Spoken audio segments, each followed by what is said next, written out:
No, this isn't the red light district. This is my bedroom and my bathroom. And you can find out why they're red in this video.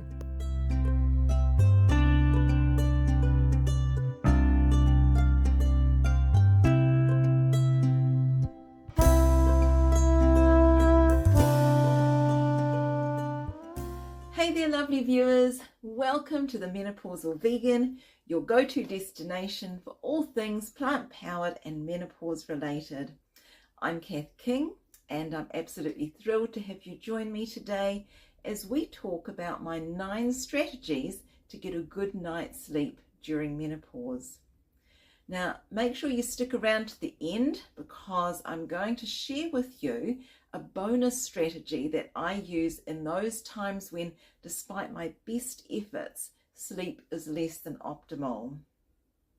Now, I've never been a great sleeper, and menopause has had a further negative effect on my ability to get a good night's sleep. So I've had to develop some effective strategies for optimizing my sleep. And I continue to learn and try new things. And the person that I have found the most helpful in understanding sleep is Dr. Matthew Walker, whose book called Why We Sleep, and I'll link that below. Many of my strategies are based on what I've learned from his work and from this book.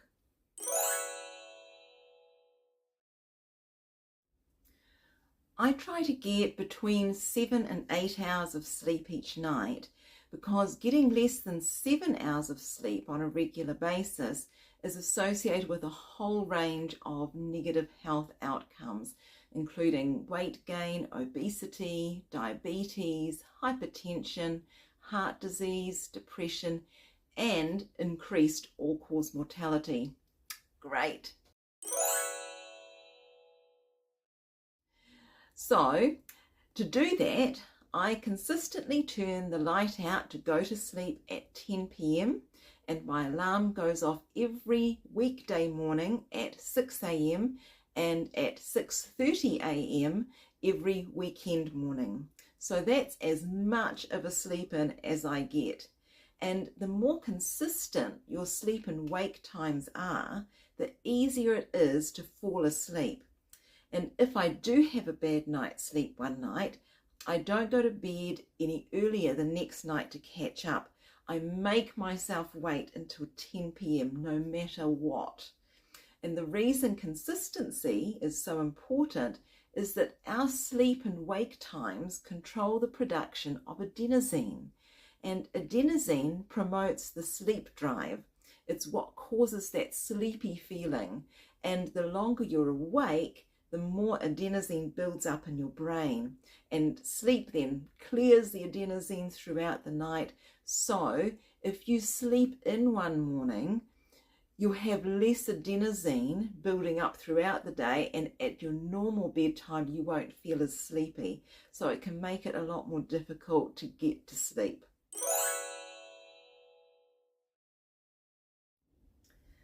Luckily, I've never enjoyed coffee, so this is an easy one for me. The caffeine in coffee blocks the adenosine receptors, and that's why drinking coffee can reduce sleepiness. And caffeine has a half-life of between 5 and 7 hours. So if you have a cup of coffee at 3 p.m., 50% of that caffeine may still be present at 10 p.m. when you want to go to sleep.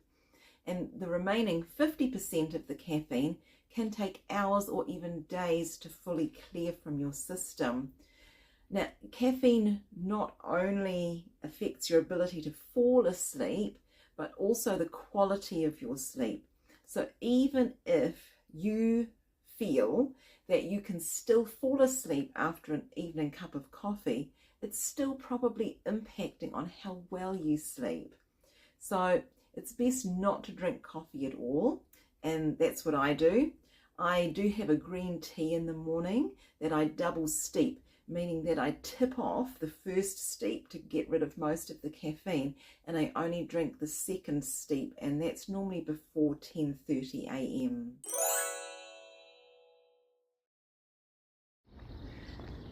When I wake up, I go outside to get some sun exposure shortly after I get out of bed. And this stimulates another sleep system, the circadian rhythm. And sun exposure in the morning helps to reset your body's inner sleep clock. And light is a really important clue for your body's sleep cycle. You'll get the most benefit from sunlight if you can get it first thing in the morning. So try to get outside within the first hour after you wake up. Spend about 30 minutes in direct sunlight and don't wear sunglasses. And to be really efficient, that's also when I put the fifth strategy into practice. So while I'm getting my early morning sunlight, I do some exercise. And physical activity is a great way to improve both the quantity and the quality of your sleep. The only caveat to this is that exercise too close to bedtime will negatively impact your sleep. So if it's too close to bedtime, it makes your metabolic rate go high and your core temperature stays high, and as we'll see in one of my following strategies, in order to sleep, our core body temperature needs to drop a couple of degrees. And in the same way that getting sunlight in the morning and throughout the day supports our circadian rhythm in telling our brain that it's time to wake up, darkness in the evening tells our brain that it's time to go to sleep. And if we use overhead lights or backlit devices, if we watch television, it can prevent the release of melatonin, which is the hormone that tells our brain to go to sleep. So these are my ultra sexy blue blocker glasses, and they are large enough to go over the top of my other glasses that I wear for distance viewing, so if I'm watching TV. And I put these on in the evening leading up to bedtime just to stop that blue-green light while I'm finishing my evening downstairs before I head up to bed. Then I come upstairs to have a shower and brush my teeth and get ready for bed. And again, I've got a red light this time instead of my blue blocker glasses, because the red light doesn't have that blue-green light, and so it stops my brain thinking that it's daytime, and I'm able to convince my brain that it's time for me to go to sleep.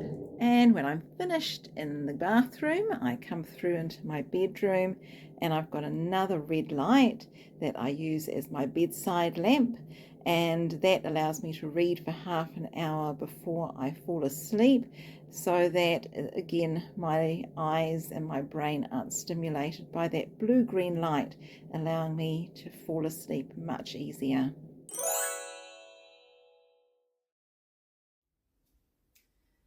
Now, I'm someone who needs a lot of time to relax and rewind from my day before being able to fall asleep. And I find that even staying later at work for a meeting can affect my ability to fall asleep at night. So I never work in the evenings. Instead, I keep things very low key. I eat early, not too close to bedtime. I prepare food for the next day. I spend time with family or watch TV. Sometimes I meditate. And then an hour before bedtime, so for me, that's 9 p.m, I go upstairs, I have a hot shower, I put on my headphones and listen to theta wave music or sounds, and I read.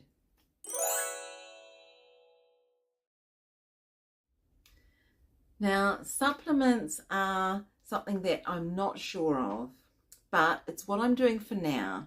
And research doesn't really support many supplements for sleep, and so maybe it's completely subliminal, but I find supplements helpful in sleeping. And I take magnesium because I suffer from restless leg syndrome, and I find that magnesium helps with that. and I take Eutrogestin before bedtime, and this isn't really a supplement, it's part of my hormone replacement therapy. And I also take melatonin, which is only available in New Zealand on prescription. And melatonin levels decrease with age, particularly during the perimenopause period. And this melatonin that I'm taking currently is from overseas. But now that I'm over 55, I can ask for a prescription from my doctor or pharmacist for prescription melatonin.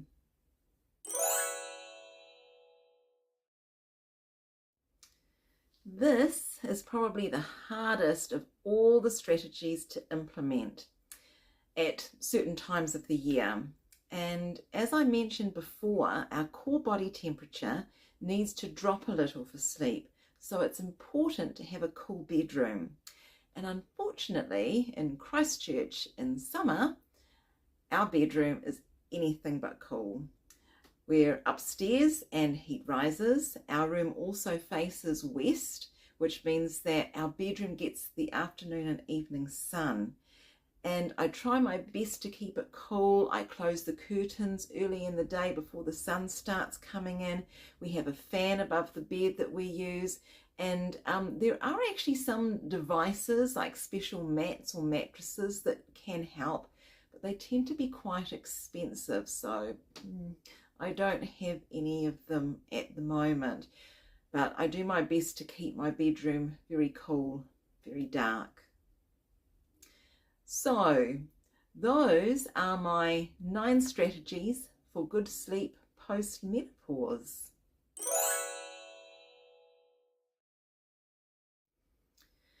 Earlier, I said that I had a bonus strategy that you can use when your sleep has been less than optimal.